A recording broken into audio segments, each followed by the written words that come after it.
La nouvelle carte de l'intercommunalité a été dévoilée hier soir après 4 réunions de la CDCI, la commission départementale de la coopération intercommunale.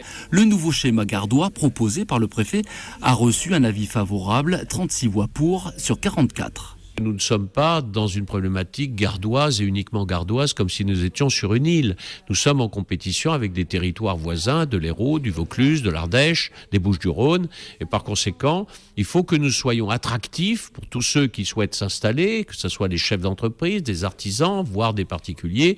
Il faut que nous soyons attractifs. Et cette attractivité, elle repose sur des territoires cohérents, dynamiques, ayant une vision d'avenir. Du coup, de 31 intercommunalités, le Gard en comptera seulement 19, 17 communautés de communes et 3 agglomérations, Nîmes, Alès et la toute nouvelle Bagnols-sur-Cèze. Des territoires plus grands donc, mais qui ne font pas l'unanimité, notamment au nord du département. Certaines communes autour d'Anduze ne souhaitent pas intégrer la grande agglomération d'Alès. Ce qui se passe aujourd'hui, c'est qu'on se retrouve forcé à intégrer une intercommunalité qui est refusée par une majorité. Donc c'est plutôt ça, c'est l'intercommunalité forcée qui est inquiétante aujourd'hui. C'est aussi qu'on repousse cette échéance-là, au moins aux élections municipales de 2014, et que ça soit réellement un enjeu politique et un enjeu d'aménagement du territoire, et qui se fasse avec la population surtout. Oui, mais voilà, le préfet n'est pas décidé à revoir sa copie. C'est un combat derrière-garde qui est conduit.